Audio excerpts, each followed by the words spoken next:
ശ്രീ സേനാപതി വേണു, ഈ പറയുന്നത് പോലെ കർഷക സമരം വലിയ രീതിയിൽ ഏതെങ്കിലും വിധത്തിലുള്ള റിസൾട്ട് ഉണ്ടാക്കിയെങ്കിൽ നമ്മളത് ഹരിയാന തെരഞ്ഞെടുപ്പിലാണ് കാണേണ്ടിയിരുന്നത്. അതുണ്ടായില്ല. ഇപ്പോൾ നമ്മൾ പരാമർശിക്കുന്ന ഈ വിഷയത്തിലേക്ക് വരികയാണെങ്കിൽ അനധികൃത കുടിയേറ്റം എന്ന് പറയുന്നത് അത്ര നിഷ്കളങ്കമായി തൊഴിൽ മാത്രം തേടി ഇങ്ങോട്ട് എത്തുന്നു എന്നതൊക്കെ വിശ്വസിക്കാൻ പഴയ കാലത്ത് പറഞ്ഞാൽ വിശ്വസിക്കും. പക്ഷേ സമീപകാല സംഭവങ്ങളെല്ലാം നമ്മുടെ മുന്നിൽ ഇങ്ങനെ നിൽക്കുകയാണ്. ആഗോള രാഷ്ട്രീയം പോലും ആ രീതിയിൽ ഈ കുടിയേറ്റക്കാരെ കൊണ്ട് പൊറുതിമുട്ടുന്ന ഒരു സാഹചര്യത്തിലാണ് കഴിയുന്നത്. അതുകൊണ്ട് തന്നെയാണ് ജാർഖണ്ഡിൽ BJPയുടെ പ്രകടന പത്രിക പുറത്തിറക്കിയപ്പോൾ നുഴഞ്ഞുകയറ്റക്കാർ കൈക്കലാക്കിയ ഭൂമി, കുടിയേറ്റക്കാർ കൈക്കലാക്കിയ ഭൂമി, ആ ഭൂമിയിൽ നിന്ന് അവരെ ഇറക്കിവിടും. പ്രത്യേകിച്ച് ട്രൈബൽ മേഖലയിലാണ്. അവിടെ ട്രൈബൽ മേഖലയിലെ പെൺകുട്ടികളെ വിവാഹം കഴിക്കുക, അങ്ങനെ ഉണ്ടാകുന്ന കുട്ടികൾക്ക് ST പദവി ഒരു തരത്തിലും നൽകില്ല എന്ന് BJPയുടെ പ്രകടന പത്രിക വളരെ കൃത്യമായി പറയുന്നുണ്ട്.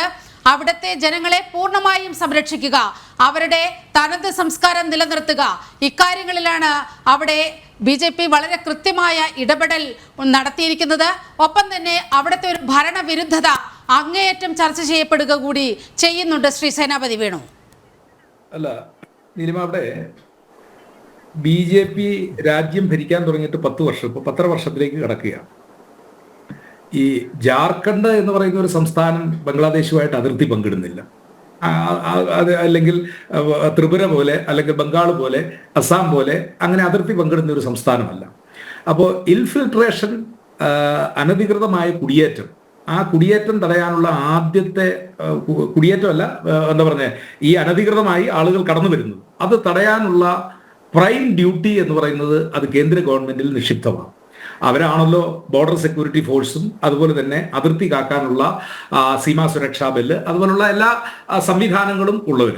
അപ്പം കഴിഞ്ഞ 2024 BJP ആദ്യമായി കേന്ദ്രത്തിൽ അധികാരത്തിൽ വരുന്നതെങ്കിൽ ആ വാദഗതിയെ നമ്മൾ അംഗീകരിക്കും. ഇത് കഴിഞ്ഞ 10 കൊല്ലവും, അപ്പം അതിനുശേഷം ഈ കഴിഞ്ഞ ജൂൺ മാസത്തിൽ തെരഞ്ഞെടുപ്പ് നടന്ന് ഈ വർഷം തീരാൻ പോവുകയാണ്. ഏതാണ്ട് 10.5 കൊല്ലമായി നമ്മുടെ രാജ്യത്ത് ഭരണം നടത്തിക്കൊണ്ടിരിക്കുന്ന ഒരു പാർട്ടി അവര് ഇങ്ങനെ ഒരു ആരോപണം ഇപ്പോൾ ഉന്നയിക്കുമ്പോൾ ആ ആരോപണത്തിൽ ഒരുപാട് ദുരുദ്ദേശങ്ങളുമുണ്ട്.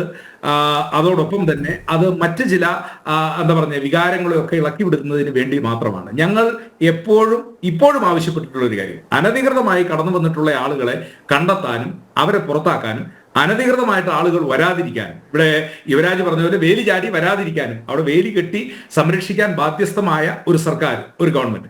അതല്ല എങ്കിൽ പിന്നെ ഇപ്പോൾ ഇങ്ങനെ ഒരു വാദഗതിയുമായി വരുന്നത് അതിൽ യുക്തിയില്ല എന്നുള്ളതാണ്. പിന്നെ 2, കർഷക സമരം. നിശ്ചയമായും ഇന്ത്യയിലെ കർഷകർ, ആ കർഷകരുടെ ഒരു വികാരമാണ് 2024 തെരഞ്ഞെടുപ്പിൽ നിങ്ങൾ അബ്കി ബാർ 400 BJP അകല 370 എന്നൊക്കെ പറഞ്ഞ് 240ലേക്ക് കൂപ്പുകുത്തേണ്ട ഒരു സ്ഥിതിവിശേഷം ഉണ്ടാകാനുള്ള കാരണം ഇന്ത്യയിലെ കർഷകരുടെ വികാരം, ആ വികാരം ഇപ്പോഴും ശക്തമായി നിൽക്കുന്നു. ഞാൻ ചോദിക്കുന്നത്, എന്തുകൊണ്ടാണ് നിങ്ങൾ കൊണ്ടുവന്ന കർഷക നിയമങ്ങളൊക്കെ ഏകപക്ഷീയമായി നിങ്ങൾ നടപ്പിലാക്കുമെന്ന് പറഞ്ഞ കർഷക നിയമങ്ങളും കർഷക ബില്ലുകളും ഒക്കെ പിൻവലിക്കേണ്ടതായിട്ട് വന്നിട്ടുള്ളത്? അപ്പോൾ കർഷകരുടെ ഒരു വികാരം അത് നിശ്ചയമായും നിലനിൽക്കുന്നു എന്നുള്ള കാര്യത്തിൽ ഒരു തർക്കവുമില്ല.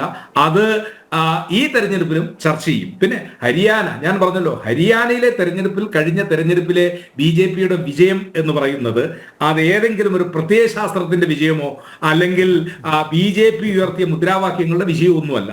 അവിടെ കോൺഗ്രസിന്റെ നേതാക്കള് ഒരല്പം കൂടിയൊക്കെ എന്താ പറയുന്നത്, ഒരു രാഷ്ട്രീയത്തിൽ കുറച്ചുകൂടി ഒരു വിട്ടുവീഴ്ചയ്ക്കും മറ്റു കാര്യങ്ങൾക്കും ഒക്കെ തയ്യാറാകുകയായിരുന്നു എങ്കിൽ ഒരു സംശയവും വേണ്ട, ഹരിയാനയിലെ തെരഞ്ഞെടുപ്പ് ചിത്രം അത് മറ്റൊന്നാകും. ഹരിയാന ഞങ്ങൾക്കൊരു പാഠമാണ്. ആ പാഠമായതുകൊണ്ട് തന്നെയാണ് മഹാരാഷ്ട്രയിൽ ആ കരുതലിലോടുകൂടി ഇന്ത്യ മുന്നണി, അതിനകത്ത് ചെറിയ പാർട്ടിയെന്നോ വലിയ പാർട്ടിയെന്നോ ഒന്നുമില്ല, CPM-നും CPI-ക്കും ഒക്കെ സീറ്റുകൾ കൊടുത്തുകൊണ്ട് ഞങ്ങൾ അവിടെ അതിശക്തമായ ഒരു മത്സരം അവിടെ കാഴ്ചവെക്കുകയാണ്. അപ്പുറത്ത് എന്താ പറഞ്ഞേ, BJP നേതൃത്വം കൊടുക്കുന്ന NDA മുന്നണിയും അവരാൽ ചേർക്കാൻ പറ്റുന്ന എല്ലാ ഘടകകക്ഷികളെയും ചേർത്തുകൊണ്ടാണ് അവർ ഈ തെരഞ്ഞെടുപ്പിൽ അവരും മത്സര രംഗത്തുള്ളത്. അപ്പോൾ ഒരു കാര്യം ഈ എക്സിറ്റ് പോളുകളിൽ നിന്നും സർവേകളിൽ നിന്നും വളരെ കൃത്യമായി ഏതെങ്കിലും ഒരു കക്ഷിക്കോ മുന്നണിക്കോ അവിടെ കൃത്യമായ ഒരു മുന്നേറ്റം അല്ലെങ്കിൽ ഒരു അബ്സല്യൂട്ട് മജോറിറ്റി കൊടുക്കുന്നില്ല. അതിന്റെ അർത്ഥം ഞങ്ങൾ ഇപ്പോഴും ശുഭാപ്തി വിശ്വാസത്തിലാണ്. മഹാരാഷ്ട്രയിൽ കോൺഗ്രസ് നേതൃത്വം കൊടുക്കുന്ന ഇന്ത്യ മുന്നണി അധികാരത്തിൽ വരുമെന്നുള്ള സമ്പൂർണമായ വിശ്വാസത്തിലാണ് ഞാൻ. നീലിമ, സമയം ഇത്രയുമായി. കേരളത്തിൽ 3 തെരഞ്ഞെടുപ്പ് നടന്നു. തീർച്ചയായും നമുക്ക് അതിലേക്ക് പോകണം.